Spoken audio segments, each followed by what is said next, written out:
Imagine buses arriving from the train stations with the former prisoners on board. When they arrived here, there was silence. A deadly silence. Vraiment un silence, on pourrait presque dire de mort. 80 years ago, something remarkable happened at the Lutetia Hotel. It was chosen by the French state as a welcome centre for those returning from the concentration camps after they were liberated.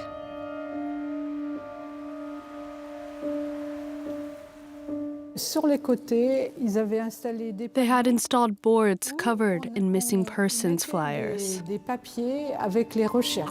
with photos and names, dates of birth.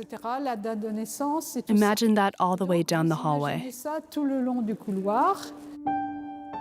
When they arrived, they had to undergo formalities, some of which were severe. They were sprayed with DDT pesticide because they were covered in lice and disease. They arrived in a deplorable state. They needed to be cleaned, but the DDT was not a good idea. Born into a Jewish family in Paris, Jeanette Colinquin was deported to Auschwitz when she was 19. It's a bit awkward showing this as a decoration because it killed so many people.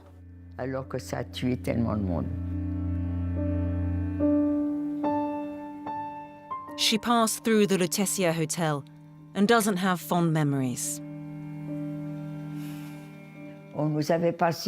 They made us go from office to office, always asking the same questions. They didn't realize that we were really, really, really tired. They asked the same questions over and over again, and not in a nice way.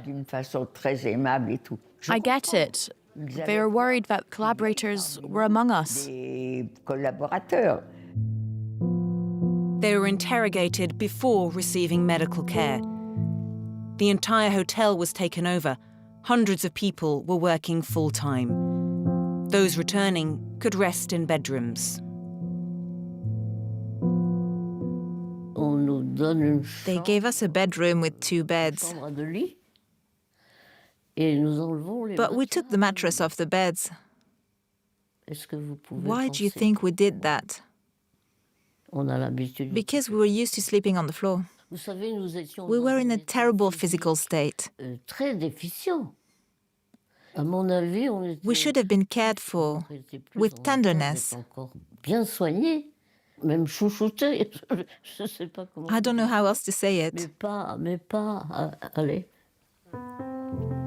Jacqueline Fleury, now 101 years old, was a member of the French resistance. When she returned from the Ravensbrück camp, she felt relief and sadness. I remember particularly well when my friend left. We had spent our whole deportation together. She was like a sister to me. Her family was waiting for her, and she had to leave. We were separated. It was painful. For weeks, Arlette Testillier came to the Lutetia Hotel, hoping to find her father, Abraham, deported to Auschwitz for being Jewish. This is a pen holder my father sent me when he was at the Pithiviers camp. I used it, can you see? I did a lot of exams with this. She remembers the mood at the Lutetia Hotel. Everybody was stopping each other, showing each other photos. Some people were hugging each other.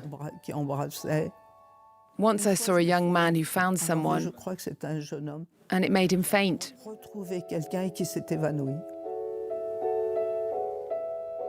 But soon, hope was lost.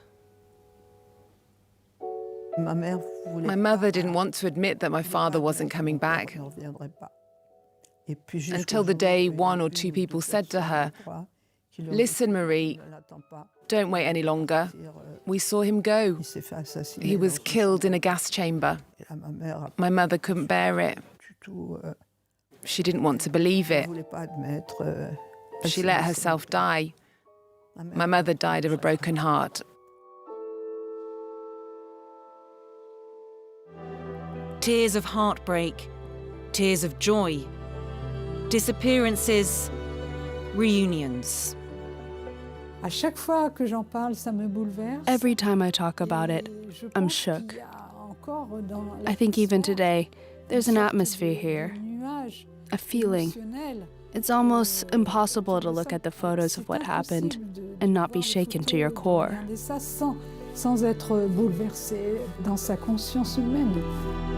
A third of those who survived the camps and made it home to France passed through the Lutetia Hotel.